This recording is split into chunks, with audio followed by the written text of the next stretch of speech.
Welcome to the Star Wars Canon Cantina, a show where we try to answer the question, who is Luke Skywalker, before the release of Star Wars Episode 9. My name is Jesse Aiken, and I'm here with my co-host, Mike. Mike, how are you doing? I'm good. I am radioing in from Salt Lake Base here in Planet Utah. How's life at Broken Arrow Base on Planet Tulsa, or no, Planet Oklahoma, Jesse? Planet Tulsa. Wait, Space Station Tulsa on Planet Oklahoma? Yes, Space Station Tulsa. I like that. There we go. It's great, man. I have no complaints. We saw rain today. It was awesome. Oh, really? We saw more of this heat. So it's been one of our hottest summers we've ever had, and that's saying something here. So Well, that's saying something for if our states are planets, then the hottest summer, that's something for the galaxy at large, with Earth being anyway. Science. So today, guys, we hope you enjoyed our episode last week that covered the Marvel comics of Star Wars that Disney has recently released. That was Marvel issues 1 through 6, which is canonical, which I'm going to mention again and time again, because some of this stuff just blows my mind, Mike. And I'm like, hey, that's canon now. Yeah. So I want you guys at home to know that as you listen. We hope you enjoyed the summary of that. I hope you got to live through the comics or read along with us. So today we're doing the same thing, but we're doing the next chunk of issues. We're doing 7 through 12 today. Yeah. Next time you watch Return of the Jedi, just remember that in the current story of Luke Skywalker, he had a lightsaber fight with Boba Fett before Empire Strikes Back, but he was blind, so he didn't know it was Boba Fett. Ooh. See, it sounds really bad when you describe it that way, right? Sounds pretty bad, yeah. It was mainly a lot of kicking and punching, but yeah, he tried to fight his man. He's like, this is a weird stormtrooper. Yeah. So yeah, that happened. He also encountered Vader. Some of that was actually really well done, especially the Vader lines. You can listen to that last week. We're on to the new story. So today we got a story that's been written by Jason Aaron, but the artist has changed.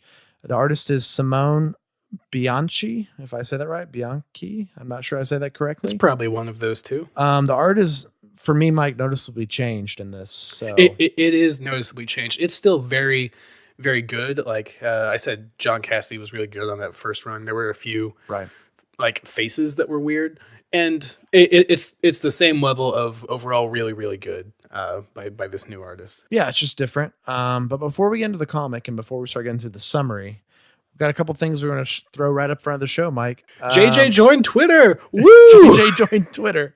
So we all follow JJ Abrams on Twitter. What a great time to be alive.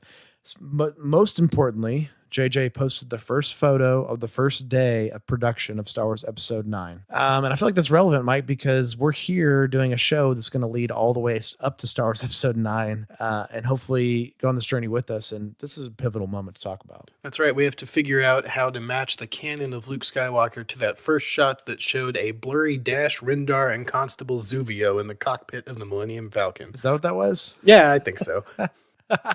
I've heard that a couple times floating around, so maybe that's what it is.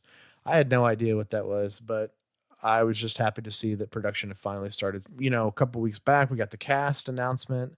We discussed that with you guys, and then we got the first day of production. That's pretty exciting. And the other thing I wanted to mention, Mike, was last time we mentioned some new Star Wars canonical novels coming out. That's right. We were super happy about, Queen's Shadow by E.K. Johnston, but we forgot to mention a couple others that will be coming out soon. Yes. So we got 3 books coming out this year, which actually I say this year, more like over the next 6 months or so. So we have the Star Wars Solo, a Star Wars story novel. And this comes out in September of this year, September 4th to be exact. And it's written by an author called Mur Lafferty. Never heard of this author. I've never either. It sounds Scottish or something. But so we have that coming out September. All I can hope is that the audiobook is narrated by Donald Glover. Oh my gosh. That'd be insane. That'd be amazing. Doubt it'll happen, but I can dream. And there's another book I'm very excited about, Mike. I didn't know existed till about a week ago, called Master and Apprentice by Claudia Gray. a semi-seasoned Star Wars writer here. She's more than semi-seasoned. She is just straight gold in the new Star Wars canon. Everything she's written has been fantastic. Well, what I mean by semi-seasoned, I just mean that she's still fairly new to this group of writers. She's not a Zahn yet or something, but Zahn has only written 2 books in canon, and she's written like 3 or 4 now.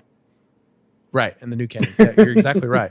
No, I'm talking about all the book happening since the 90s and 80s. So this book's called Master and Apprentice. It comes out on February 26th, 2019, and it is about 2 of my favorite people, Obi-Wan Kenobi and Qui-Gon Jinn, and their relationship through the Jedi trials and all that sort of stuff. It's very vague at this point what we know the plot's about. We don't know how far back it is. We don't know how young Obi-Wan is. Is it right before episode 1? Is it much further back? We'll have to see. Well, I just want to say I've seen lots of speculation that it could also involve side stories or other master and apprentice pairs of potentially Yoda and Dooku, or maybe flashbacks to Qui-Gon and Obi-Wan, things like that to sort of expand the timeline of when that happens. I don't know much about this one. Wait, you mean flashbacks to Qui-Gon and Dooku? Well, I guess I did leave that one out. Yeah, so Yoda to Dooku, Dooku to Qui-Gon, Qui-Gon the final to part, Obi-Wan. Qui-Gon to Yeah. That'd be really good. I would love to see that because I think the way Dooku and Qui-Gon look at the Force is very different from most Jedi. So that would be really interesting to look at. They're kind of gray sometimes, and that'd be interesting to see that in, I don't know, the past. And then finally we have Queen Shadow. I'm going to make you back up one more time. For our more casual listeners, what do you mean when you say they're kind of gray? Well, now you put me on the spot, Mike. I didn't give you a hard question. No, I don't think it's a hard question. Just the way they're portrayed in the books and film, their use of the Force and the way they use it as a tool and all this stuff is not always black and white like it is for some of the pure Jedi like Yoda. It's not always black and white, not always light side, dark side. No, I mean, Qui-Gon uses the Jedi mind trick 4, maybe 5 times throughout episode 1. I actually watched it recently, and he does it to get what he wants. He does it for the best of the mission, for the good of the people in need, like Jar Jar when they're like, we're about to go punish him, and he's like, your God's demand, his life belongs to me now as life debt. And also when he uses the Force on Watto's chance cube to make sure it lands on the result he wants. So to some Jedi, that would be manipulating situations and other people with your power, but to Qui-Gon, he's like, it's for the greater good, right? To him, he's saving these insignificant life forms, is what Obi-Wan calls them, Jar Jar and Anakin. Have you watched the show The Good Place? Some of it, yes. I'd like to see what Chidi Anagonye thinks about Qui-Gon and his moral gray area of the Force. I just rewatched that show. That's still fresh in my head. And Yoda says a lot of things like, Qui-Gon's defiance I sense in you, and things like that. So, and then the council tells Qui-Gon not to train Anakin. He says, I'm going to go ahead and take him as my Padawan and all this stuff. And they say, well, you can't do that, but he can follow you and things like that. So there's a lot of things like that.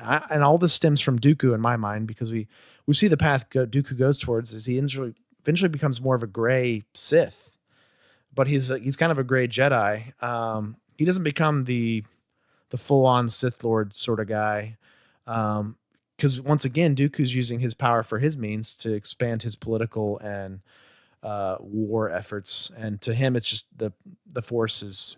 That's right. So whenever we reference gray Jedi in the future, they're still Jedi, or in Dooku's case, they're still bad guys. They're still Sith. But they lean more towards the middle on their Force meter, not necessarily to one extreme or the other. And the last book here, Mike, is Queen Shadow, which we mentioned last week, by E.K. Johnson, and it comes out March 5th, 2019. So, we've got some gaps of months between all these books. But I actually thought that one came out soon, so I'm glad we revisited this topic. It comes out last when I thought it was going to be one of the first of these to come out. Yeah, so we got September, February, March, and that's really it right now on the major novels.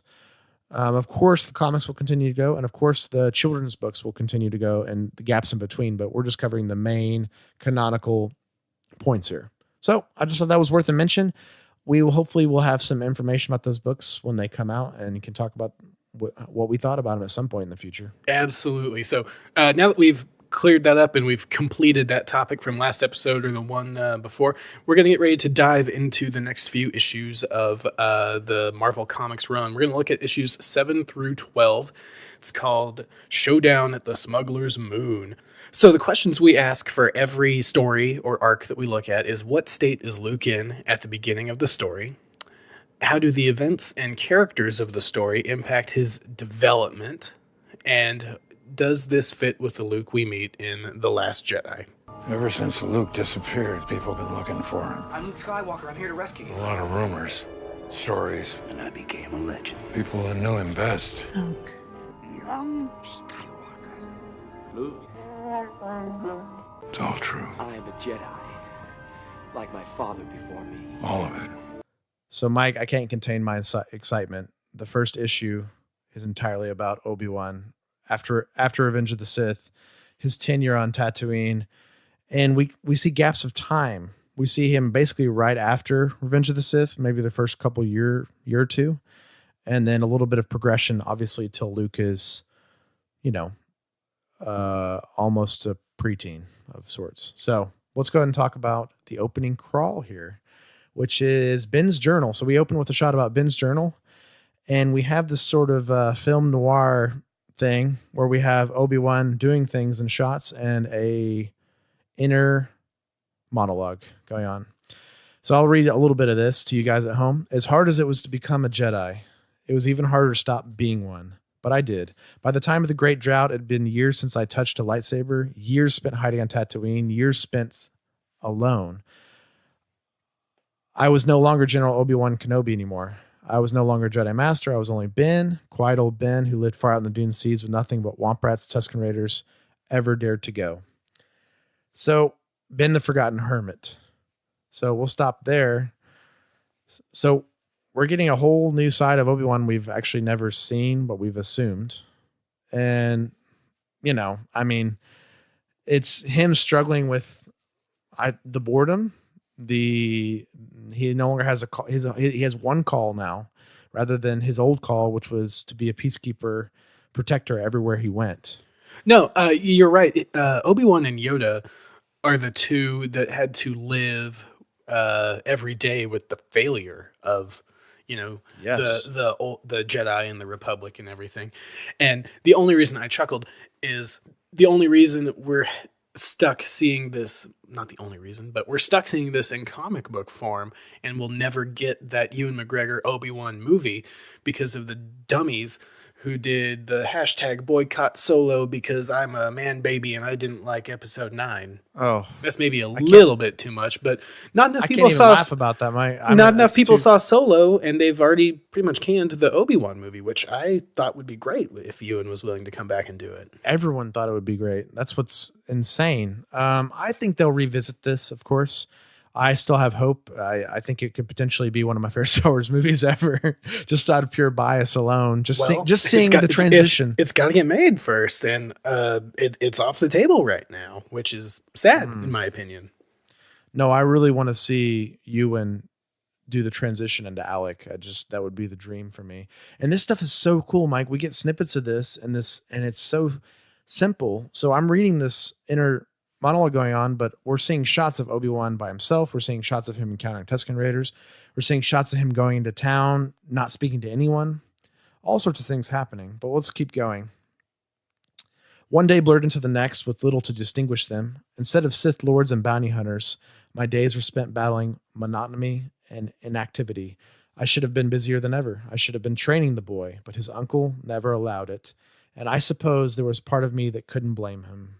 The last Skywalker I tried to train was gone, but I did still have one job to do, and I did it the best I could. That's our opening crawl on this, and it's kind of an interesting way to introduce Ben's journals to the audience, but also, I don't know, it gives us more context to Luke, right? Because this is his mentor. It's the first time we're reading Ben's journal, but it was introduced at the end of that last arc because Luke found it in his hut. When he was back on Tatooine. Yeah. So we also saw a little bit of this time in season 3 of Star Wars Rebels, in one of its best moments. Very true. Yeah, and this is even later than what we're reading right now. The Rebel stuff is. Yeah. You can assume. You can assume. But in that Rebels shot, you see, kid, 8-10-year-old Luke running off in the distance or whatever after Obi-Wan and Darth Maul have their final showdown on Tatooine. That's one of the... if you're still listening to us and you're a Clone Wars and prequels fan, and you're still listening to us after the stuff I said about those and Dave Filoni and all that stuff I'm a listening. few episodes ago, I'm listening. That was one of the best moments of Rebels. I'm glad you're still sticking around.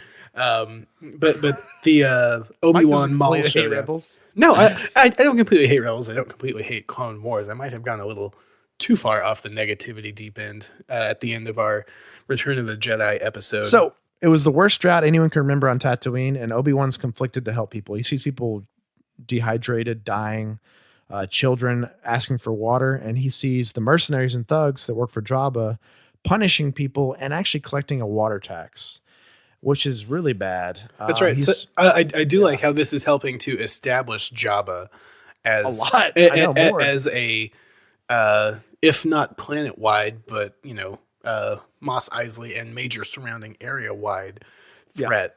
Because certainly Mos Espa too, right? Because episode 1. Yeah, exactly. So it's establishing Jabba as a legitimate kind of bad dude, not just a big slug who sleeps all day.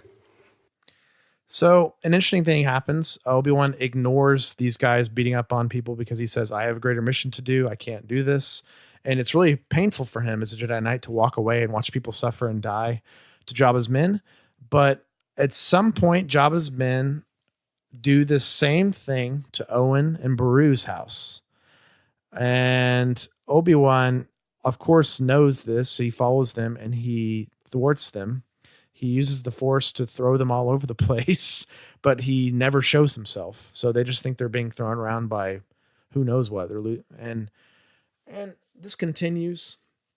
And at some point we get little baby Luke stepping out. When I say little baby Luke, maybe 10-year-old Luke, like Mike said, around this timeline, stepping out and showing his courage, his brashness, like we mentioned, his naivety, all showing all this. And he steps out against Jabba's guards as well. And this really impresses Obi-Wan, shocks him. Yeah, no, Luke is like, no, this water belongs to us. You can't take it. Yeah, this is my aunt and uncle's water that they rightfully harvested themselves. Luke stands up to all these men, Jabba's, and they're about to kill Luke, and Obi-Wan intervenes, like I was saying, with the Force. And Luke is not even unsure what happened, but this really put an impression on Obi-Wan. And it's important to note that Luke never sees Obi-Wan doing this. No, but what's really interesting is at this point, Obi-Wan had almost given up hope because he's seeing all these people die around him. He can't do his job. He's becoming, it said monotony and, stagnation. And he sees a spark in Luke doing this. And it kind of wakes him up. And at the very end of this issue, he says, my name is Obi-Wan Kenobi, the last of my order, but this is not the last of the Jedi. All it took was a young boy's courage to assure me of that. Let us hope that someday soon I can tell that boy a story. And you have the shot of him standing in his room, just kind of like revitalized. And he's got 10 more years to go. Why is he just posing in a mirror thinking this? Why does he have his lightsaber turned on if he's standing back? Because it's a comic book. it's cool art, but I'm just saying. It's kind of ideally he was just riding that Eopie home and thinking this. It's like, why did Darth Maul turn his lightsaber on at the end of Solo? It's like, look at this, isn't this cool? That's kind of what he's doing here. Darth Maul was a little bit more warranted though, because he's like, Kira, we're gonna work closely together, and he turns it on like. I think Darth Maul was worse actually, but that's fine. so issue 7 of this run is this entire Obi-Wan story. It ends with Luke in the cockpit of his X-Wing reading this story out of Obi-Wan's journal. Yeah. So R2's flying. He's not driving manual at this point. Yeah. He's got the co-pilot going. The Tesla autopilot going. Yes. So now we immediately go into the second issue. which is no longer Obi-Wan stuff. It is the opening crawl, Mike. That's right. We had a nice interlude between stories of Obi-Wan, and then we start Book 2, Showdown on the Smugglers Moon. It is a period of renewed hope for the rebellion. The evil Galactic Empire's greatest weapon, the Death Star, has been destroyed by the young rebel pilot Luke Skywalker. But Skywalker knows he has a long way to go if he ever hopes to become a true Jedi. Seeking clues to his destiny, he recently returned to his homeworld of Tatooine, where he discovered a secret journal left for him by Jedi Master Obi-Wan Kenobi. Meanwhile, Princess Leia and Han Solo have encountered some surprises of their own. While searching the galaxy for a suitable site for the new rebel base, they ran afoul of Imperial patrol ships. Now hiding out on a remote planet, they find themselves facing a far more shocking encounter. Her name is Sana Solo, and she claims to be Han Solo's wife. That wasn't very good. Oh well. So we immediately start with dialogue from Luke. So I'm going to read a little bit of red text here, Mike, and I have a couple thoughts on this. I'm going to stop you. We're not going to go straight into Luke, because the last thing the crawl mentions is Sana Solo and claiming to be Luke's wife. We're going to try to keep more focused on Luke. So Sana Solo is an interesting character, and this is an interesting side arc. The story of Sana Solo, Han Solo, and Leia run parallel to Luke. We're not going to go into too much detail of what happens to them. Suffice to say, they start out at a smuggler hideout that Han had, and there's talks of schemes that he had run before meeting Leia with Sana. But I encourage you to go and actually read these comics to get the full context for what's happening over there, because we're going to do our best to stay with Luke in our discussion here. Yeah. So right after the wonderful discussions between the three of them, Han is caught in the middle of it, and he's not very happy. We have Luke in his X-Wing leaving Tatooine, not knowing what to do. And we got a red text quote here, Mike. Luke saying, "I nearly died fighting that bounty hunter on Tatooine. And all for what? All Ben left me was this book of stories. I don't know what I'm supposed to do with this. I don't even see where this book tells me anything about fighting with a lightsaber or using the Force. We're right back where we started, R2. What are we supposed to do now?" So this is the New Hope Luke. A little whiny, a little confused. And which, as a reminder to everyone joining us, this story takes place not long after New Hope, between it and Empire Strikes Back.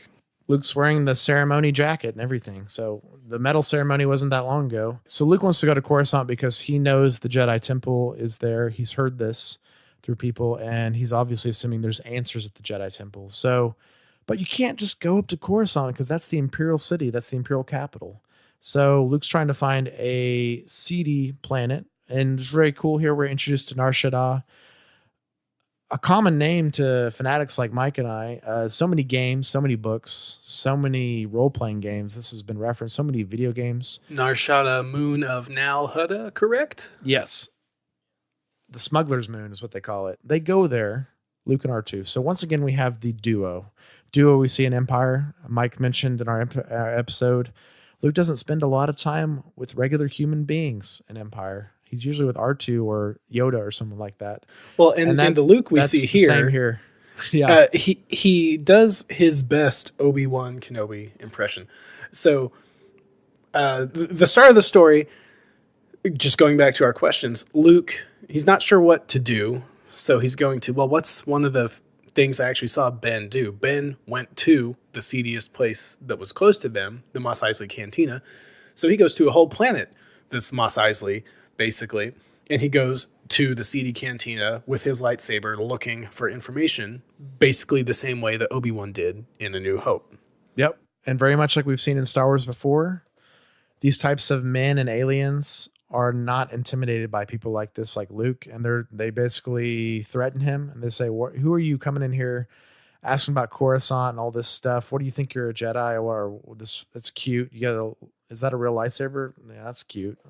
And someone steals his lightsaber, which is hilarious. Luke did not learn all of the right lessons from Obi-Wan in Chalmun's Cantina on Tatooine. No, and I'm going to mention something I noticed here, Mike, which I thought was kind of interesting. You know they're pulling from all these themes of all the Star Wars movies and stuff like that for this, but This reminded me a little bit of Obi-Wan and Anakin's venture, and quite possibly the worst Star Wars movie. You want to buy some death sticks? Yeah, but that whole thing begins right because Anakin loses his lightsaber, right? Being reckless, and he loses it. And they go down you're the bar. right. I forgot that. They go down the bar and get it, and Obi-Wan says, "This weapon is your life." Like, like you're being so reckless. And it's very interesting that we have Luke go to a seedy bar just like this, and his lightsaber's stolen. Are we really just finding out that Obi-Wan had a secret drinking problem because he always seemed to end up in these seedy cantinas? Oh no! And it goes all the way back to Attack of the Clones. Well, when there's a drought on Tatooine, you gotta drink something, right? Gotta drink the liquor. Oh man, that's what you gotta do. So I just thought that was interesting. Little side note that I'm gonna throw out there. Just a little bit of the poetry echoing stuff they like to do in Star Wars quite often. You call it poetry. I'm gonna call it Obi-Wan's drinking problem from now on. Okay. So this thief says this little saber of yours belongs to Gracchus the Hutt, and Luke chases after this guy. It's chasing on rooftops. It's very action movie-y. A lot of Indiana Jones Mission Impossible type stuff going on here. And then Luke and this guy eventually fall off a building onto the ground. And the guy gives the lightsaber to this massive Hutt. And Luke's looking up at this looming Hutt's body, much bigger than Jabba. And he's on these mechanical legs. And he has these massive muscular arms. No, this is the buff Hutt. Gracchus the Hutt is a beefy dude, and this happens in issue 10 early on when Luke finds him, and then like Luke draws his lightsaber like, I'm gonna take you down, Hutt. I live on Jabba's planet. And then bam, it just Gracchus knocks him out. Just punches him right in the face. Let's not mention before that though, Gracchus has the IG-100 Magna droids, which shocked me. A call back to the prequels, but I guess it makes sense. A lot of these guys using this old droid tech, and Luke fights these Magna droids just like Obi-Wan and Anakin do on Grievous's bridge of his ship. Well, except they win. Oh yeah, this time they should win. They should win against Obi-Wan and Anakin. They should lose. I mean, they should wait the other way around. Yes, Obi-Wan and Anakin should win. Luke shouldn't, and that's what happens. But yeah, no, I love that Gracchus is the first Hutt we've seen that's not, one. He's not like hedonism bot from Futurama like Jabba seems to be. Like Jabba's still evil and menacing, but he's I got my hover sled and everything. Gracchus he's got these little mechanical like scorpion legs that walk him around, but dude also has pecs and Terry Crews level biceps, and you see scary looking face. You see him wind up to punch Luke in the face, and he's still got like the Hutt tongue like coming out the side of his mouth, and then he just scary. Like bam knocks Luke out, and then Luke wakes up back at his back at Gracchus the Hutt's like camp or whatever. But I think that this new take on the Hutts is hilarious and awesome, and I love it, and I can't believe it took so long for us to see it. It shows variety too, right? Because I mean, not all Hutts have to look like and be exactly like Jabba, but I say it took us so long to see variety in Hutts. We've seen Rada and Zero or whatever in the Clone Wars, and they were pretty garbage. But Gracchus can obviously hold his own as a fighter, and he's wearing a necklace of lightsabers, and you actually see that in that panel right before he punches Luke out. Once again, I'm going to mention another echoing poetry thing, or what we call it Obi-Wan's drinking problem. Let's think about General Grievous. He carried around all sorts of lightsabers hanging off of him and in his cloak, and he was escorted by Magna Guards everywhere he went. These were supposed to protect him against Jedi.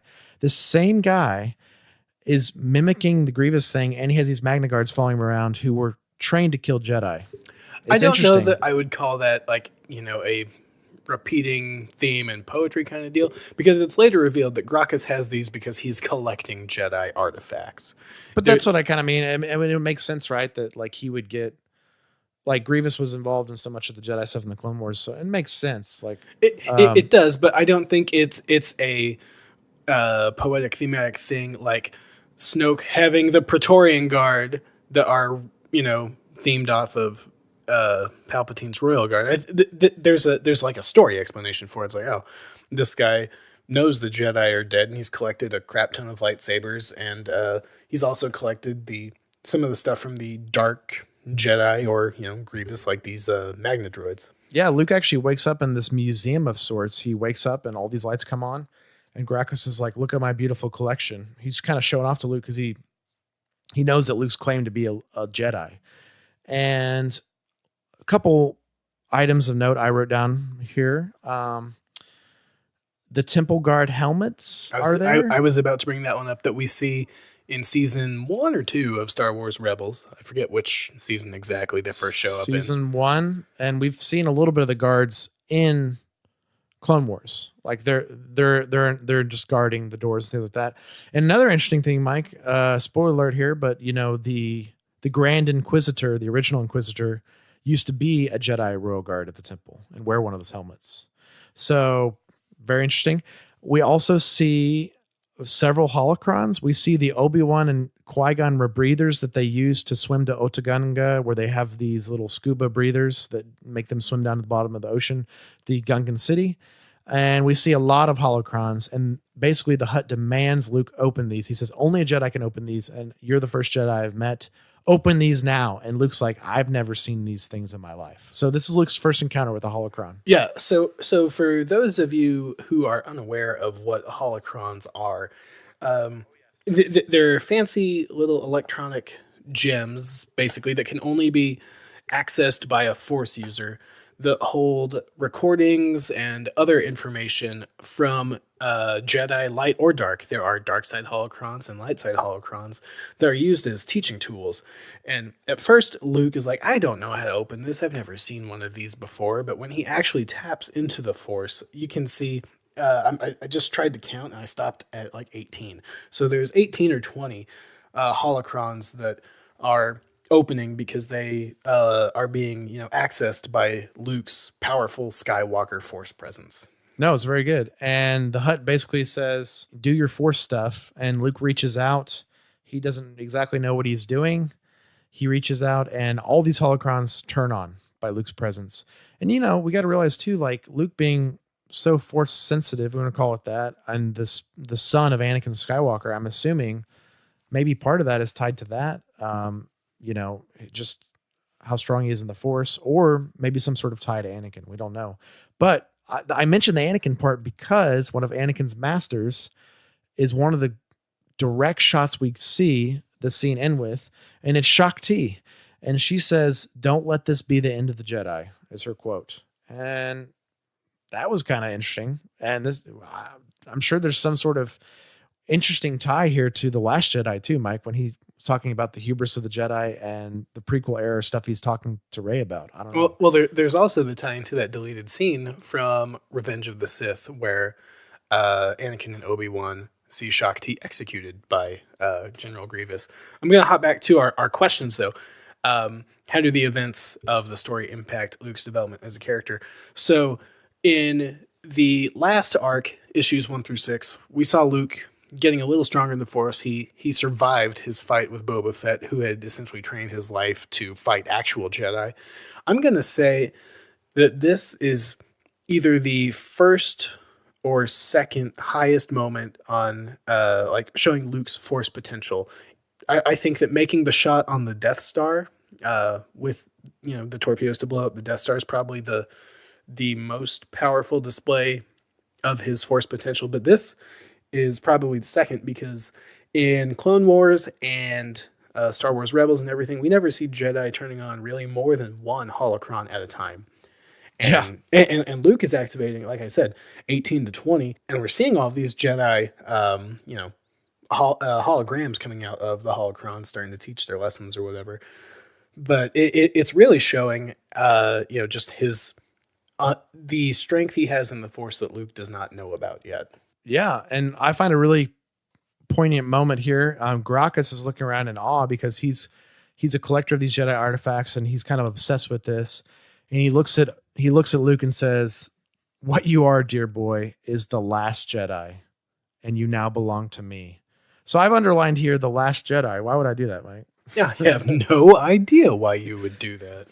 Yeah, I thought that was a pretty great line, and this happens again in a couple issues towards the end of this. Well, and let's talk about it now. Point out the real life timeline.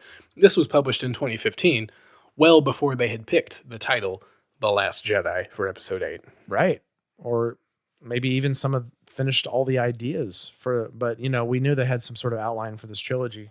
I don't think they did actually have an outline for the sequel trilogy. Oh, why do you say that, Mike? Because they were going to let 3 different directors come in and tell their own stories, which I think the first 2. Anyway, that is a separate episode. Sorry, I'm not trying to bait you here, but I just thought that was really cool, and it ends up being in the new canon that Luke, in a way, is the Last Jedi, and as the film's named after him. And this is an interesting moment that's tied directly in the new canon. But now we learn that Gracchus the Hutt puts on a pit fighting arena for entertainment. And Luke is now one of his pit fighters. He's a gladiator for Gracchus. We see a new character introduced. He's only referred to as the Game Master. He's a hooded guy with his shirt off and some weapons. And him and Gracchus are talking his about... His weapons include a DM screen, a box of D20s, some D6s.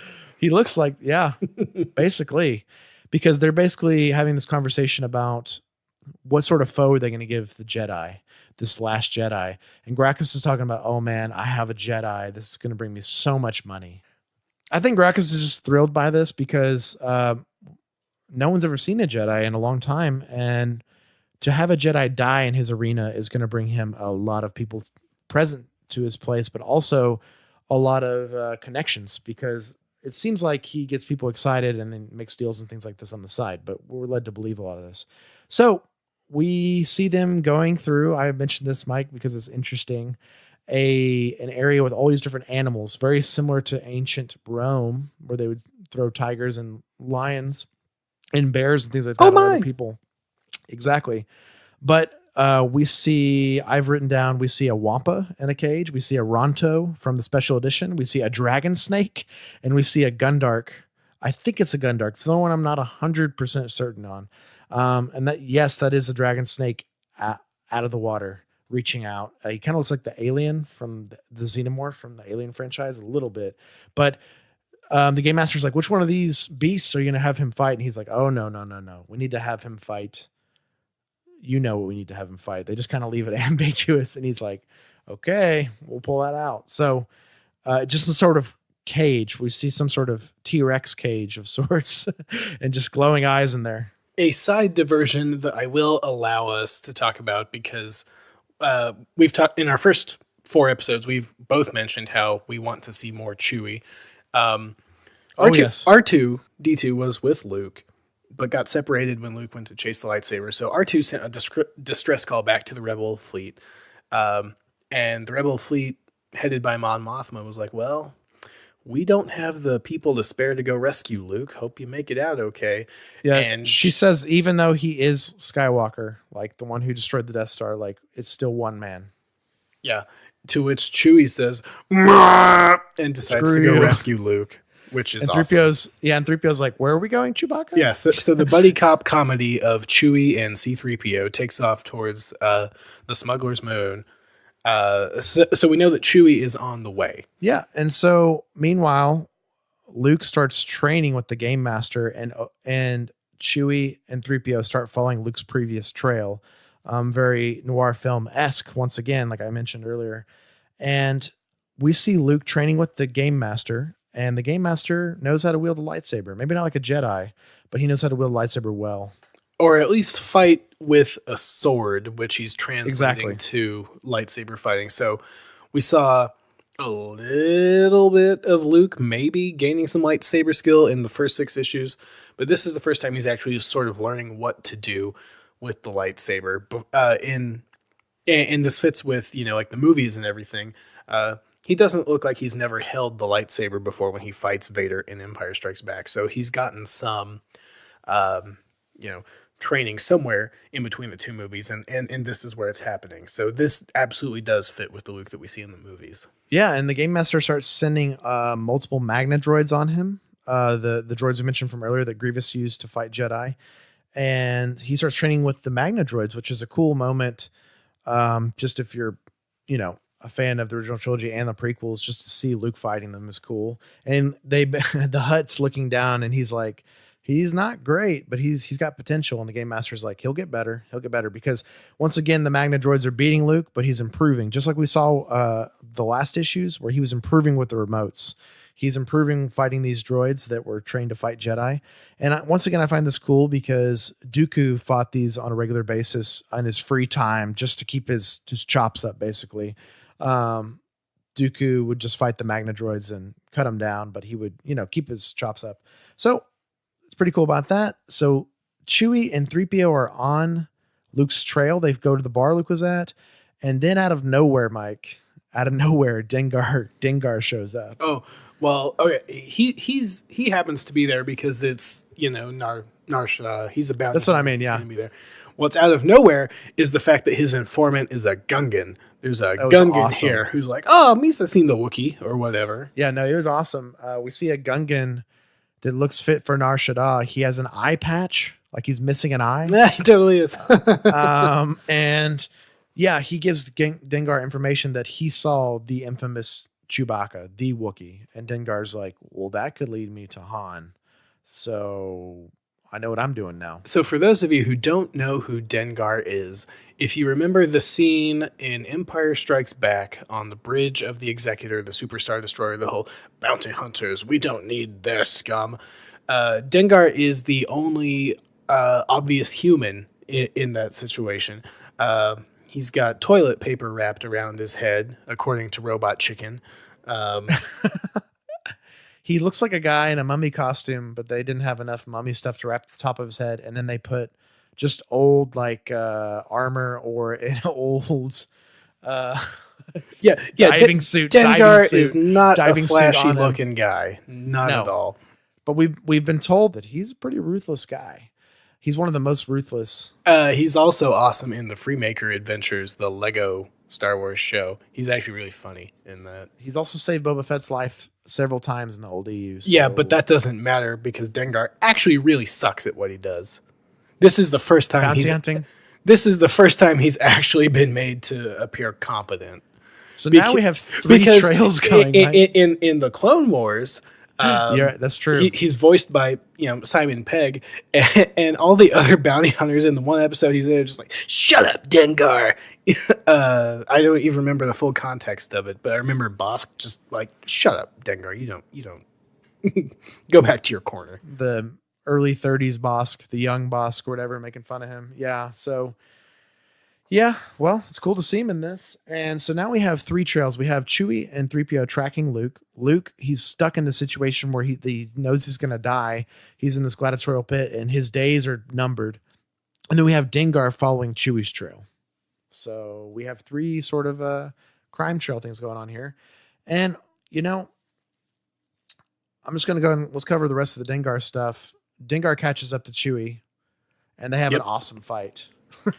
Yeah, Dengar actually looks competent in hand-to-hand combat with a Wookiee, which is impressive, especially for a human. Yeah, Dengar knocks down 3PO with an electric shock. He shocks Chewie. He thinks Chewie's out for the count, then Chewie is not. And the fight ends. It's a knockdown, beatdown fight, and Dengar, I think, even grazes Chewie with a blaster bolt. But the fight ends with literally Chewie throwing Dengar off the skyscraper. Well, and as they're fighting, after the first exchange, there's actually, an important Dengar line. I don't know that anybody's ever said that before, but he does say, Go and say it. "Hello, Chewbacca. Jabba sends his regards." That's sort of his accent that he has in the Clone Wars and the Freemaker Adventures. But we're establishing that even after Episode 4, that Jabba is after Han and Chewie. Yeah, but Han, Leia, and Sana show up at this moment because they find out Luke's in trouble via R2 as well. And we've kind of glossed over their story, but they escape the Imperials. Han, Leia, and Sana keep fighting over whether Han's actually married to her. And she's saying, after we're done with this, we save your friend, I'm going to take Han home with me. And Leia's like, that's fine. That's fine. But they show up at the last moment and they actually help Chewbacca as well because they're in Sana's ship and they basically threaten Dengar and start fighting the turrets, and Leia staying on top with the pistol, and it's a cool moment. Once again, I really like a lot of the moments of this, Mike. They're very crime movie meets Indiana Jones meets Star Wars. Yeah, no, if I haven't made it clear, I actually like this second arc, issues 7 through 12, much more than I liked the first one that we talked about last week. So then Luke is finally in the pit. So his day has come. His gladiatorial day has come. And the announcers come out and say, "Behold, the last of the Jedi." And there's some people in the audience who wrote this down. Oh man, I was hoping it was going to be that little green guy. So there's guys in the audience that know of Yoda. They've been around long enough, and they're like, man, it should have been him. And they bring out Luke's foe, which is Congo, the Disemboweler. And it is this massive creature, Mike, that is bigger than a Rancor. So now we're getting to parts I don't like. And we talked about this last week when there were too many references, callbacks, or echoes of things we've seen in the films forced into the comic, but before those film things happened. And this is another one of those. I think it serves Luke better as a character if the first time he fights something this big is the Rancor in Jabba's palace. Because like Congo the Disemboweler like actually looks kind of cool, but I think it is a disservice to Luke the character to have experience fighting things that are basically Rancors before Return of the Jedi. Yeah. And this one's even stronger because Luke has a lightsaber and Congo has some cybernetic enhancements where he has reinforced Durasteel arms and legs. And the Game Master even does a little bit of exposition and says, yeah, even a lightsaber, this would take some time to cut through. Luke's using a lightsaber that's not his own. And it's a green lightsaber. And Luke's like, this isn't my lightsaber. And Luke says, close my eyes and use the Force. Close my eyes and use the Force. Closing. And then he gets knocked over. It worked once, it'll work again. It worked once, it'll work again. It worked once, it'll work again. Yeah. And he says, closing my eyes doesn't always work. Like, this is a realization for Luke. And R2's still watching in the crowd. At this moment, we have a lot of crazy stuff happen. Han, Leia, and Sana are getting closer. And we know that. The story tells us they're getting closer with Chewbacca and 3PO in tow. The Game Master shows his hand, and he's a double agent of sorts. He triggers a shock collar on Congo. He jumps into the pit. He triggers an EMP blast. And Gracchus is like, what's going on? You've been my most trusted slave all these years. And troopers come out from everywhere, stormtroopers, and they grab Luke. And they say, we're taking this Jedi with us. At this moment, Mike, Gracchus comes down, and we see that side again that Mike was mentioning. Gracchus starts knocking out troopers, and this is easy for Buff him to Hutt. do because the EMP blast disabled all the weapons in the building except the lightsabers. So he starts beating all these troopers to death, and he's saying, that's my Jedi, my prize. I am actually going to throw a minor correction at you. It's not stormtroopers. They're in TIE pilot armor. That's true. Yeah. I knew that too. I'm just calling them troopers, but it's kind of cooler because the TIE pilots here, Mike, it's very much the same as Iden Verso. Exactly. If you've played the new Battlefront game, it's just like Inferno Squadron. They're like not guys stormtroopers, but they've got those black TIE fighter flight suits. Yeah, and maybe they're a special squadron, like Inferno Squadron, you know? Maybe it is Inferno Squadron. I didn't actually read the novels for Inferno Squadron. It could be, I don't know. Same. So, but yeah, at we this see moment, Gracchus R2 kicking the crap out of like 3 or 4 of these guys at a time. Which is Luke awesome. loses his lightsaber at this moment. This green lightsaber is lended to him. And now, Mike, the moment happens that I was thinking about earlier that you might not like. R2 finds the legacy saber and fires it into the pit. So R2 grabs Luke's saber from the Jedi room, and that's all we see is R2 picking up Luke's saber. It goes to the next shot. We see R2 firing Luke's saber into the pit, very much like Jabba Silbarge. Luke gets it.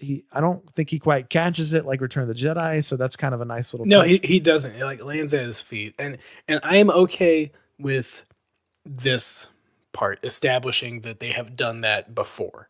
the Return of the Jedi. Oh, I'm definitely okay with it because now I know is R2's idea. What I am not okay with is what happens a couple pages later when Leia, Han, and Chewie get to the arena to help rescue Luke, and then No R2 blasters. and Yeah, then no R2 blasters, launches 1, 2, 3, 4 lightsabers that land in their hands. This part is dumb, and I like this is my least favorite part of the arc. Like, I get it's a cool picture to see Chewie holding 2 lightsabers, Leia with a lightsaber, and Han with a lightsaber, saying, "I'd settle for a good blaster." But this, to me, diminishes the power of lightsabers and just how dangerous they are. Yeah. Han even mentions here, I'm just trying not to cut my face off, kid.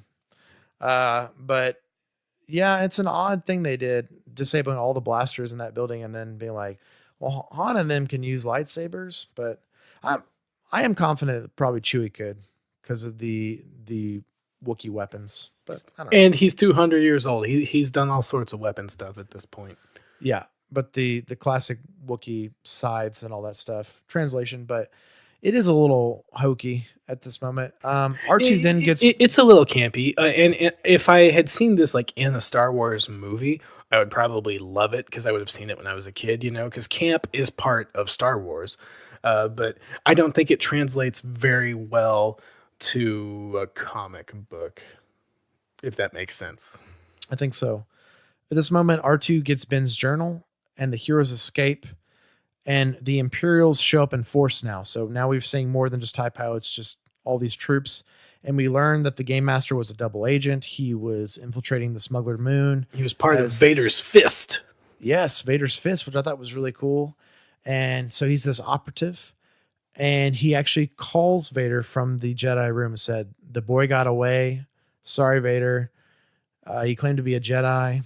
And Vader says, "Tell me what else you have learned of this boy, Sergeant Creel." So we actually get the Game Master's name at this point. Sergeant Creel, tell me everything. Tell me, Crusher Creel. No, wait, that's Marvel. So Creel actually disables Gracchus the Hutt, which is actually maybe the saddest part of the comic for me.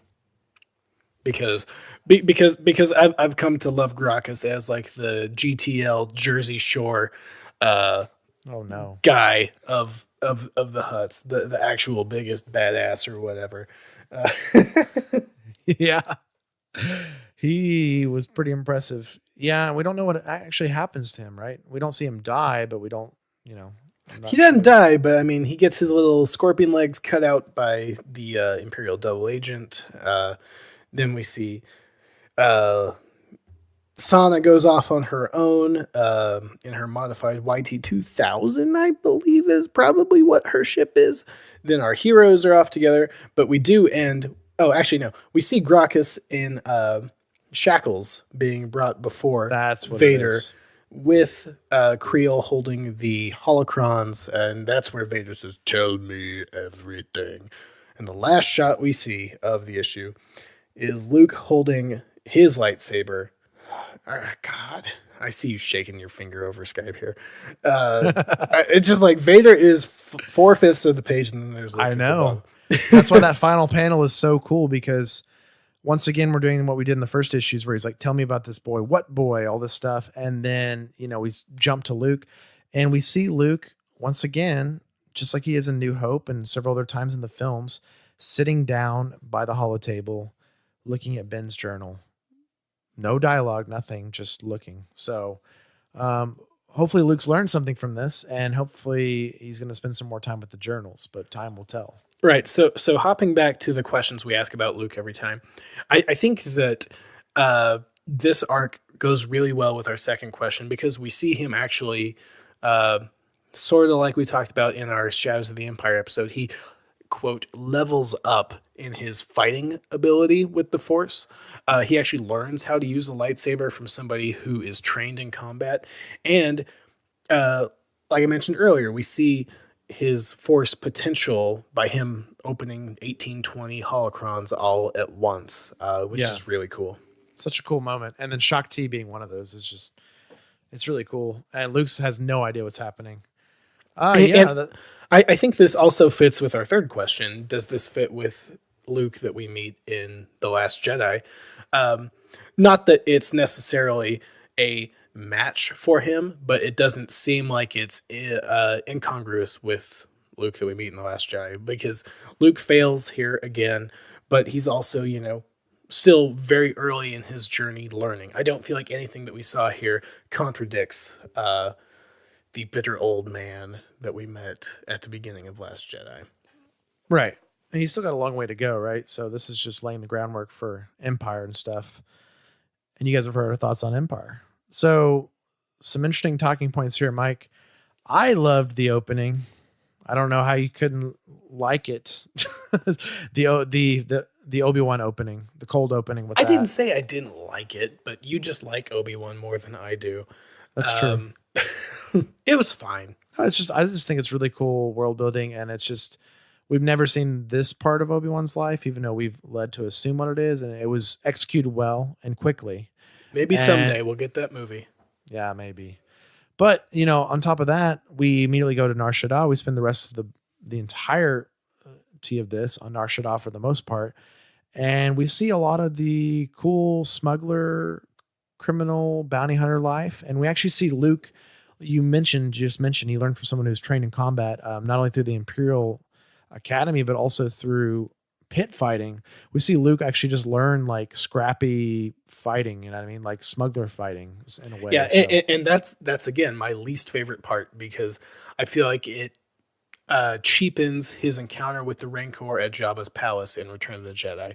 Just like I feel like some of the stuff that happens in the first 6 issues cheapens what happens later. Yeah, no, I'd agree. I do like the callbacks, though, in some ways. I like that it's a callback to the pit fighting with creatures in episode 2.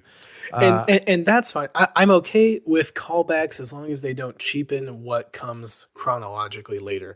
Like if he had been fighting something that wasn't basically a Rancor wearing armor, right, I'd probably be fine. And I know that's super nitpicky, but you know, like the surprise we see on Luke's face in Return of the Jedi when he's like, oh my God, like the Rancor is this big and it's this kind of monster.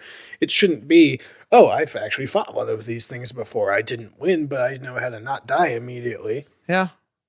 And to me, it felt more like I don't know, pushing back a little bit, to me, it just felt more like the episode 2 fight where it's more of a gladiatorial, like, let's execute the Jedi in front of all these people. I know Jabba's is similar, and maybe Jabba gets some of these traits. Fine with. That I'm fine with. Yeah. It's just what he was fighting. Too similar. Too similar. Yeah. Yeah. Why wasn't it like they could have put some just Nexu in there or whatever? Just copy what Anakin fought. It might even be more poetic if you want that. I mean, like a Acklay or Nexu or something. Yeah. And once again, as Mike mentioned, Luke fails again, but he's saved by his friends. And this is reinforcing what I've said many times before, that Han, Luke, and Leia are like a family of orphans. A family that don't have other families, and Chewie and 3PO and R2 are kind of the family members as well, and they're all kind of alone, but they're all together. They're a happy family, and eventually Lando becomes part of that as well. So that's reinforced here as well when his friends show up and save him. Yeah. So overall, issues 7 through 12 of the Marvel Comics run, I like a lot more than the first 6 issues. Like I said, go find them and read them. Just read them to learn the details of the Han Solo and Sana Solo legacy, but also to see Buff Hutt punching out Luke, and then the Gladiator, combat. It's very well done. Overall I enjoyed this reading these 6 issues much more than the first 6. And I've read these before, Mike, and I had a blast rereading these. And we didn't mention. I mentioned Chewbacca throws Dengar off a cliff. But we see Dengar actually land on a garbage truck and survive. Because we have to show how he makes it to episode 5. And there's a Dianoga on that garbage truck. Oh, I missed that. That's actually pretty funny. And it's literally crawling down towards Dengar. So it's like he obviously escapes or kills it, but it's just a cool little side touch. That's pretty funny. I missed that. Trash monster, as we've seen in the films. So that's it for today's story. But we got some more stuff coming up. That's right. We're going to run over to the Dejaric table again. Think. You want to make that move. You want to make that move. You made that move. Okay. I guess I'll have to destroy that little guy.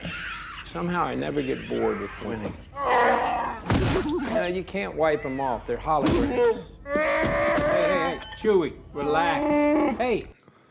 All right, so welcome to the Dejarik Table, where we talk about all the gaming news in Star Wars. We're recording this on Thursday, August 2nd, which is just after the beginning of Gen Con, basically the biggest, one of, if not the biggest, I guess, tabletop gaming conventions in North America. This is the day after the Fantasy Flight Games in-flight report. It happened yesterday in the evening, where they talked about the news for all of their games, including the Star Wars properties, which are the ones that we care about. Yeah, so Fantasy Flight owns the license to Star Wars right now in the Star Wars tabletop world. So when they announce new stuff, that's what we're getting.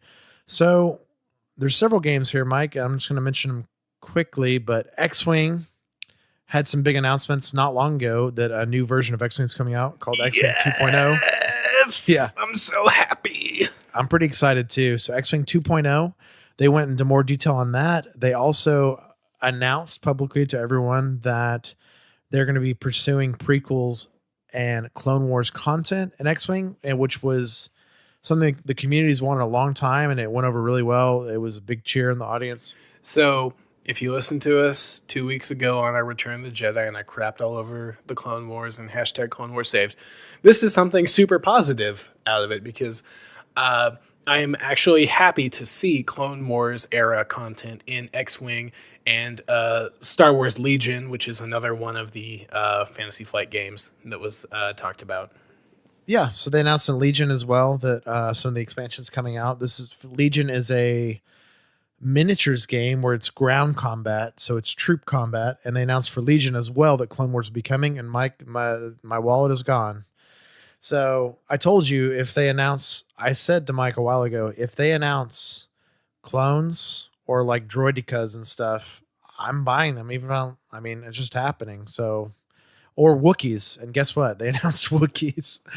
They actually showed Wookiees off too for Legion. So, also, Mike, with this announcement, they also announced several expansions coming out over the next year, the end of this year and the beginning of next year. So gaming terms here, throwing them out Q4 and Q1.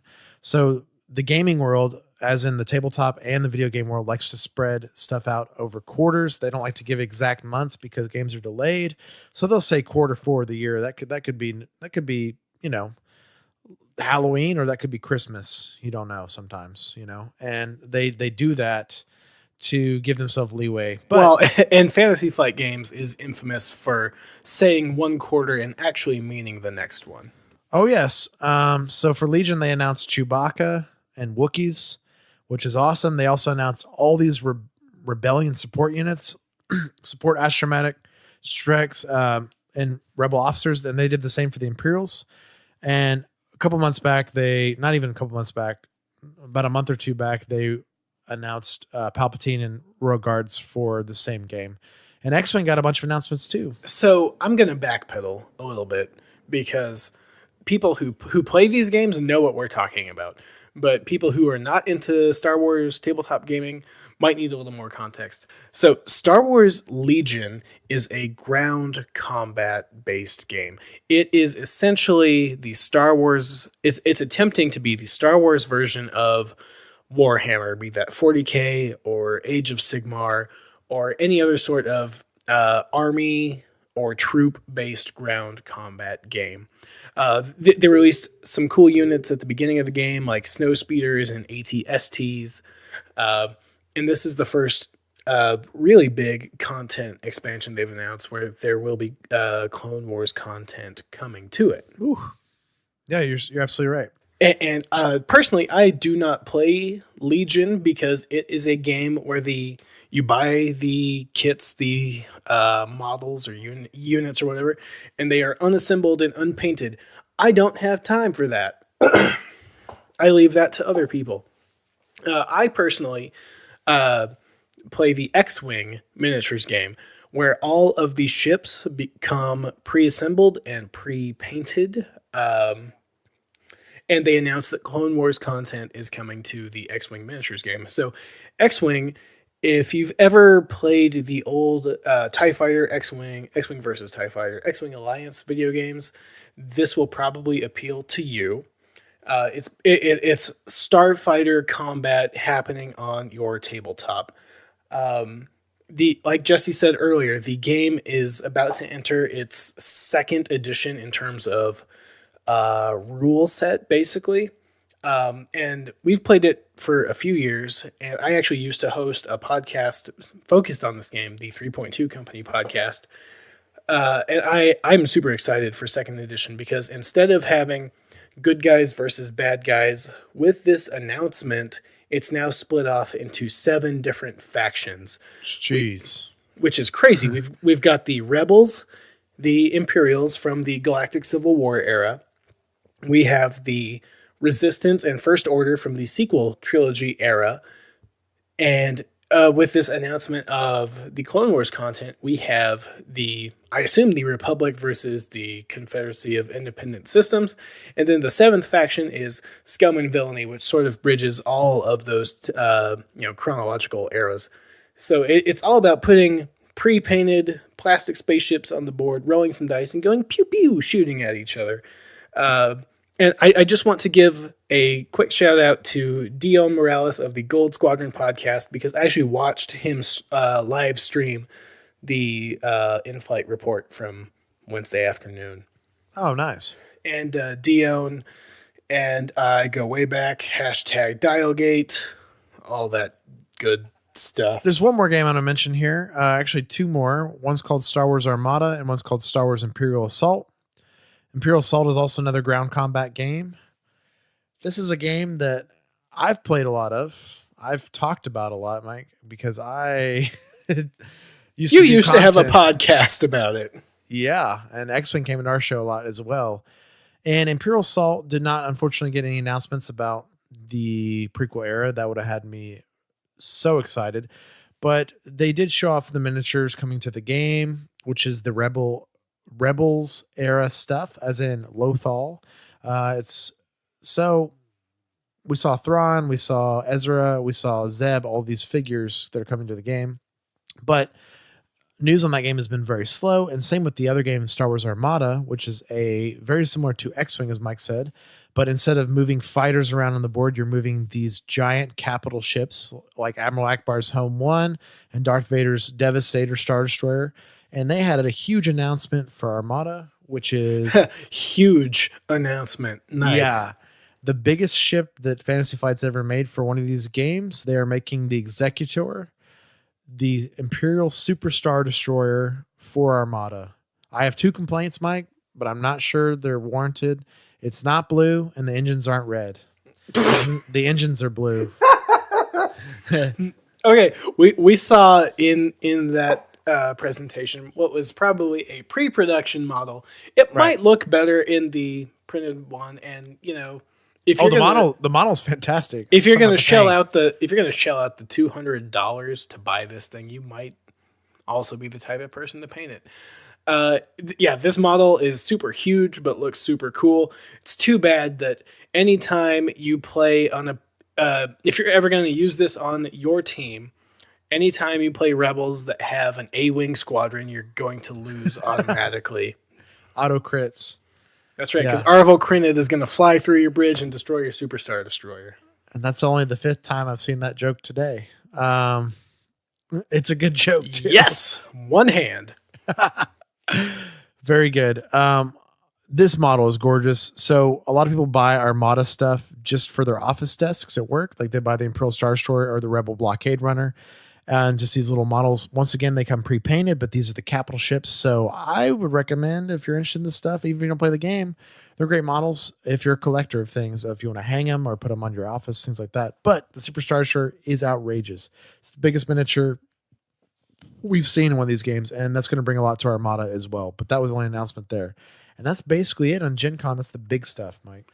Yeah, so if you have not ever played any of these games and you're interested in owning some more Star Wars stuff, some more models that you can either paint or that come pre-painted, if you're talking about the X-Wing miniatures game, just check out Fantasy Flight Games. That's the company. Go to their website. They've got a full Star Wars page of all of their products. If I am speaking from my experience, I feel like X-Wing is the easiest to break into in terms of easiest rules to follow and perhaps cheapest to buy into. you buy a few ships and you can start, going pew pew pew, shooting the Empire after a core set. This is something that Jesse and I have been involved in for a few years, and we definitely encourage anyone else that's interested in picking up a new hobby to get involved in. X-Wing was the first tabletop game after picking up D&D as like an adult that I actually got involved in. So it's definitely worth investigating if you're looking for a new Star Wars centric hobby. Yeah, I've played X-Wing since the launch, Mike, so I'm heavily invested. I remember when the TIE Advance was announced. I know. Did I though? I still have the X-Wing stuff right here. Oh, that's right. You haven't managed to sell your stuff yet. I can't let go yet. And you know what, Mike? I'll probably come back to the game when I can run a Vulture Droid swarm or something.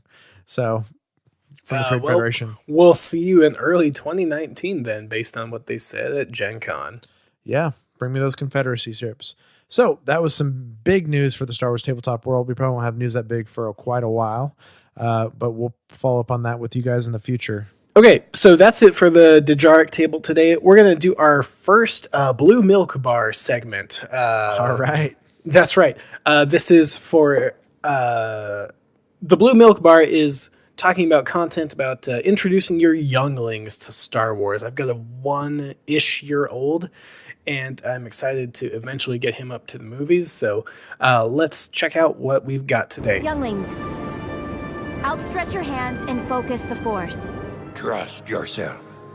Trust each other and succeed. You will.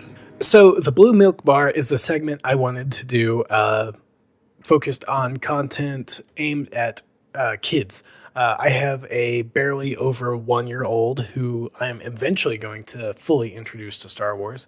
But I wanted to talk a little bit about the content aimed at those kids. And today we're going to just talk for a few minutes about books. My son is so totally into books. Today, I feel like we read 150 different books. It was probably the same books, same 6 books, 150 different times. Right. But some of them are Star Wars books. The first Star Wars book that I bought him was something that came out after The Last Jedi that I was super stoked about from the time it was announced, and it's called Chewie and the Porgs, written by Kevin Shinnick and with art by Fiona Say. I know I'm not saying her name right. I'm sorry about that. But it's an animated storybook that my son's not actually going to be able to read for a while, but is actually very funny Star Wars book because it starts out super serious with Luke being the last Jedi on the most unfindable planet in the galaxy. But this isn't his story. This is the story of the Porgs, and it transitions to the Porgs' point of view. They see the Millennium Falcon land. They hear Rey call Chewbacca Chewie, and they're like, oh, he's Chewie? That must mean he's her food. We're hungry. We should probably plan to eat him. But then they realize how big Chewie is and everything. But it's a super cute, super well illustrated story that gives a little context to what Chewie is doing while Rey is having her super serious conversations with Luke in The Last Jedi. And I encourage any Star Wars book collector, even if you don't have a youngling, to seek this one out because it's actually pretty good. Have you heard of this one at all? Yeah, I've seen it at the bookstore. It has great art. Very Calvin and Hobbes-esque art. But yeah, that's a good analogy. It's Star Wars Calvin and Hobbes painted art, full color. And I love Calvin and Hobbes. So yeah, I think it's a cool idea. And there's some sort of funny, I don't know, dark humor to it because it's a book about Chewie and the Porgs, and they're happy on the front, walking on the planet together, and I'm like, he just grilled one of them up in the movie. Well, so it does ignore the fact that Chewie grilled one of them up. The Porgs are hungry, Chewbacca's hungry, everybody's trying to find food. Anyway, it's a super cute kid story. The second book collection I want to talk about is the Little Golden Book collection. Those are like what 6x8 inch like sized books. I actually bought the box set of episodes 1 through 6 in these forms.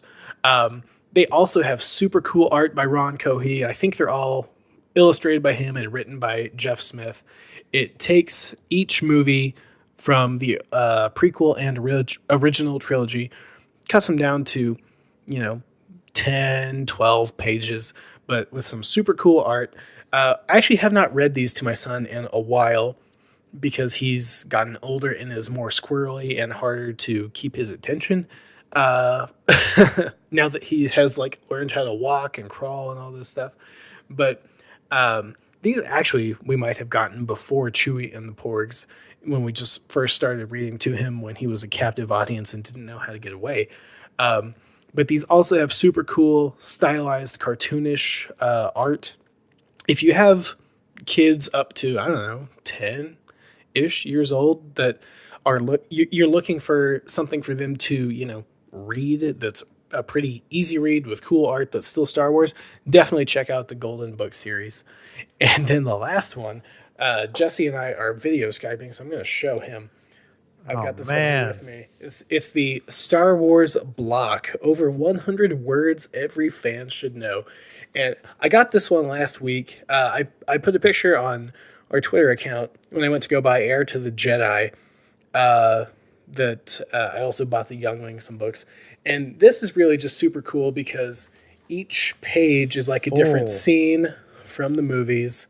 Each page is an entire art panel. Yeah, that's the better description. Not pages, they're art panels that are naming characters or places, but the art is super stylized and super cool again. Like I'm flipping through, like the middle page is like the Millennium Falcon in space. Then you flip the Falcon over and it shows the interior with Luke and his blast helmet and everything. So Ben, he's arguably said maybe mama and dada so far. He's not talking yet. But even after we've established that he does know how to talk, this is definitely something I'm going to keep on the shelf. Look, I haven't even read this whole thing. I just open it. Look at this Wicket page. Isn't that so cool? Wicket, dude, and then it's an entire panel that shows Wicket with the Death Star generator in the background. Yeah, and then you flip Wicket over and you see like Ewoks with rocks standing behind the scout troopers and everything. Oh my gosh! Look at that Ewok about to smash that guy's head. Yeah, then you see like the logs about to smash the ATSTs. This is super cool. So, if you have a 1-year-old, these are all 3 books that myself and my 1-year-old have enjoyed at different times. So I'm super excited to try and make the first 100 words he speaks Star Wars words. I'm sure we will return to the Blue Mick Bar again. I've even got some stuff that I would recommend for preteens and things like that. So maybe we can approach that at some point in the future. Absolutely. Why don't we just go into light speed? You can't. How would you know the hyperdrive is deactivated? The city's central computer told you. R2-D2, you know better than to trust a strange computer. So we have one more segment today that we want to talk about, and it was our weekly Star Wars poll that we put on Twitter and Facebook. We had some great responses to this one. We put this up last week after they officially announced the cast of Episode 9 and that filming was about to start. So we asked you to let us know what you are most excited or hoping to see in the film.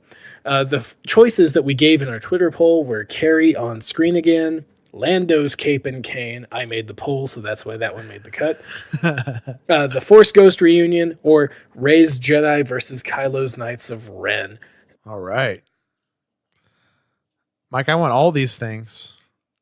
Hey, if we can get all of these things, it might be a perfect movie. But as of the time we're recording this, we've still got a couple days left. It's a narrow lead. Force Ghost Reunion is pulling in 33% of the votes, with Carrie on screen again pulling in 30%, which is great to see. Yeah, followed by 22% of Rey's Jedi versus Kylo's Knights of Ren, and 15% Lando's Cape and Cane. Which means I was not alone in casting my vote for Lando and his cape and cane, which is great. No, you weren't. Yeah, so What do you think I cast my vote on, Mike? What did I cast my vote? Force Ghost Reunion. Easy. Yeah. In case you missed the news, they did announce that Carrie Fisher will be part of Episode 9 as Princess Leia using so good. Using previously filmed footage from, I believe, just Episode 7, maybe some from 8. I'm not sure. But we also asked you if one of those 4 choices was not what you were most excited to see, to leave us some comments. Yeah, we got some pretty good comments, Mike. We actually had a lot of people participate in this poll, too, which is great. It really excites me for our future polls. That's right. We had an increase over the one we did last week. We're going to try to do at least one a week. So anytime you see Canon Cantina has a poll up with a silly Star Wars question, please participate. Yeah, please vote and please retweet or share with people because we want to hear their opinions as well. And this was, as Mike said, a close race here. But let's talk about what some of you guys said. Xenoknock 830 had an awesome suggestion. He said that he would like to see George direct some of the final scenes or the final act of the film, which I think is super cool because I love and respect George Lucas for what he has given us, and I agree with him when he says that he's not a great director. He's an editor, not a director. But if we could have some he's of a visual the storyteller too, exactly. If we could have some of the more important or poignant scenes of Episode 9, at least with some of his influence, would be great. Because we know that he visited the set of Solo and gave some input that Ron Howard actually listened to. Yeah, which is great. So I thought that was really cool. We also have someone called Rey Skywalker saying, I would like prequel content, including Anakin and Obi-Wan. So assuming what this person means is what we had a discussion about behind the scenes, Mike and I, and which was, I would like to personally see possibly Hayden or Ewan return as a Force Ghost, but more likely I'd actually prefer Hayden over Ewan, despite my love of Ewan and Obi-Wan. Just because I think it makes sense with the plot. I think Anakin makes more sense than Obi-Wan. And these are all tied back into potentially the Force Ghost reunion, where we see either them all communing with Rey, giving her training, or maybe it's Force Ghost Luke actually seeing Kylo later, just kind of trolling him and never leaving him alone. Yeah, that's what I really think the interaction between Anakin and Kylo could be stellar if it was done correctly. And I really would love to see that. Even though, Ewan talking to Gray would be fine too. It'd be great. And then one more Twitter comment that we got from @LightspeedShips. She wanted these 3 things: Ben-demption, prequel content, and Reylo. And I agree with one of those things. You agree with prequel content? With prequel content, exactly. Yeah, like bringing Hayden back or something, Battle Droid or whatever it is. Some way to tie the prequel trilogy into the sequel trilogy. I am a person who falls into the camp that Ben Solo cannot and should not be redeemed. Not even the last second? Not even at the last second, because we see it pretty clearly in The Last Jedi.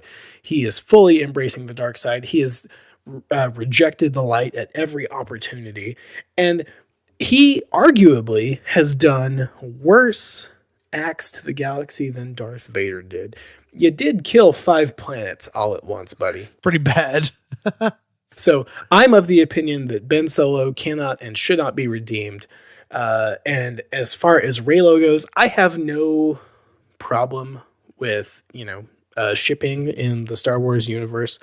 I just happen to disagree with the Ben Solo and Rey shipping. I feel like that makes Rey a cheaper character. I do not want, we saw her potentially leading up to that in Episode 8. But I hope that she has realized that he's actually just, the enemy. And he's embraced that role too. Ben Solo just kind of needs to die. And we don't need a redemption or relationship between, him and Rey. What do you think? I definitely am not a big fan of the Raylo thing, but the idea of Ben being redeemed isn't unappealing to me, but it had to be done in a new way. And not to get deep into the EU or anything like that, but this is the similar arc they took with Jason Solo, and maybe they can take things from it, maybe they can ignore it completely. But Jason was evil to the last second, literally the last second before he was struck down.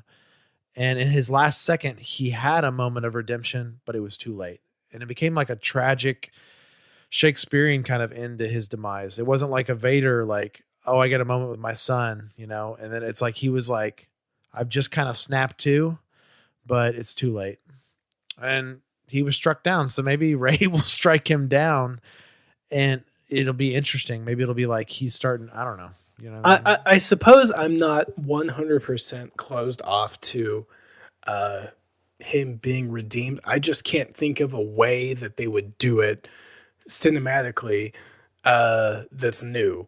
Because we've seen Vader redeemed, right before he died. And, he died, so he did not actually have to atone for all of his evil acts. If they do it with Ben, we have to go back and address the awkward elephant in the room that you destroyed the Hosnian system and all of this stuff. Again, Raylo shippers, please do not get mad at us. I totally support you. It's just one that I don't happen to agree with. I fully embrace Ben Solo as the villain of the sequel trilogy, and I kind of think he does too. And JJ did mention somewhere that prequel content would make an appearance, but he did not delve how much or how little, and that's fine. So that's not really an issue, but the big question with those is, would we ever get a big actor or some sort of character return from the prequels or something? But I thought this was a pretty close race, Mike. I mean, I'm thrilled about it was closer Lando. than I expected. Yeah. Thrilled about Carrie. I'm thrilled about Lando. I want to see the Knights Ren. I think it's a huge misstep of the new films that we haven't really seen them. And then I want to see the Force Ghost reunion. I want to see Luke and maybe someone else of importance, Yoda, Obi-Wan, whoever, give Rey some guidance. Or I want to see Kylo searching for answers through grandfather and speaking with Anakin. And I think that would just be mind-blowing. Now that Snoke is gone, if we can actually get Anakin, Force Ghost, talking to Kylo saying, hey, all those times you were talking to my burned up helmet, that wasn't me. That was actually Snoke manipulating you. That could be interesting. And that would make the Ben-dimtion, as it's dubbed here, a little more believable too if Anakin got through in some way. And they did it well. But, only time will tell. What I've heard a lot, and I agree with, is they've said many times that the Skywalker story ends here. So either way, Ben has to die. You know what I mean? Whether he's redeemed, whether he's not. Fair, yeah. I think he has to die. So I'm also taking that as confirmation that Rey is not a Skywalker. Right. Which I know some people had, accepted. Other people were still holding out hope for. I hope kind of, if she is a quote Skywalker, it's because she adopts the mantle of Skywalker as sort of like a legendary Jedi kind of dread pirate. Roberts that'd be cool too. That'd be pretty cool too. So that's this week's poll, guys. Look out for next week's poll. We're gonna throw it out there. Thank you for all the participation. And we might have two. Who knows? Yeah, we'll start throwing some fun stuff out there. Which so, but. That's a lot of stuff, Mike. We covered a lot today. That's right. That does it for this week's episode of the Canon Cantina. Thank you for joining us as we delved into the current canon run of Marvel Comics. If you like what we did, connect with us on Facebook. We've got a link here in the show notes. You can find us on Twitter at the Canon Cantina or on Instagram at Canon Cantina. Don't argue with me about why one has the in it and the other doesn't. It just happened. Yeah, we're 6 episodes in, Mike, now. I wanted to mention that and preview episodes, so 7. It's pretty exciting, and we got a lot of exciting content coming for you guys in the future, and we really appreciate all the upfront support as we're getting the kinks out, as we're getting better at this whole Skype thing, because if you guys don't know, we're seasoned podcasters, but Skype is harder. You're not. That's actually, right. We're both used to podcasting in person. Yeah, and there's a delay, right? I mean, there's a lot of things that you don't realize till you're doing it. So we appreciate you guys' patience, and we're getting better on the technical side. We're getting all these things, but we really just hope you guys are enjoying this journey with us. You're getting a good sense of the story, but also getting some good discussion and maybe learning some fun facts on the side that you never knew before, because we have recesses of knowledge in our minds that some people shouldn't have. We've mentioned that before. That's right. So the Canon Cantina podcast is available on Apple Podcasts, Google Play Music, Stitcher, Podbean, Podcast Addict. We're over on YouTube. We will probably be on Spotify. I am tempted to not put us on there after some recent events with just Spotify and shows they are hosting, but that's another conversation that Jesse and I need to have. Please spread the word of this show. Subscribe to our podcast feeds, give us a rating or a review. Thank you to everybody that has already. If there's something you think we can do better, please send us an email to canoncantina@gmail.com. We would love to, improve and, just kind of get better at what we're doing. Yeah. Thank you guys so much. Those of you guys that have given us a review and or a like on our pages. Basically, the best thing you can do for us right now is give us a review, follow us on our pages, and share it with someone else. We're trying to help the show grow. And these reviews, especially these 5-star reviews you guys have been giving us, actually help us show up on search engines. So the more 5-star reviews we have, and just the more reviews in general we have, it only helps the show grow, which is excellent. So thank you so much. Please. And if you have a 1-star review, you better make it funny. It better be pretty funny. It better be like, I hate Luke, so I hate this podcast. Something like that. But I haven't reviewed this yet. Reviews. I'm going to go do that. Hold on. So, most importantly, guys, if you want to follow along at home, if you guys want to join us next week, we're going to go back to the EU. So we haven't been back to the EU since Shadows of the Empire, but we're going to delve into one of the first post-Return of the Jedi novels, which is The Truce at Bakura. Space dinosaurs! Oh, man, you got me, Mike. Star Wars and dinosaurs, two of my favorite things. So we're going to examine this book. If you guys would just like to read the Wikipedia article or just read the book with us, it is pretty much at every library. I've actually looked recently, and it's one of the older Star Wars books. Really? And you've looked at every library? Every library. It's not in the Jedi Council archives, then it doesn't exist. That line has always perplexed me. It's like, man, that lady is really, that's not, wow, why does she work there? You don't mess with Jocasta Nu. Yeah.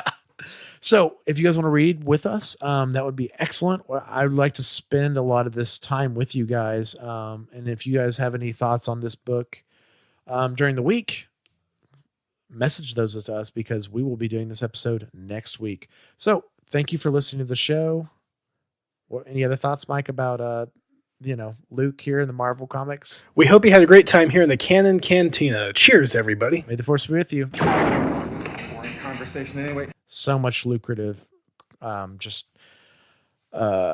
produce sort of things around this lucrative area for him. Produce. Primitive. We're going to take that out. What's the word I was looking for that wasn't primitive and wasn't produce? Because it wasn't either of those words. I'm going to get such a return on investment from this guy. Production, maybe. I don't know what word you were looking for, but it definitely was not produce. No.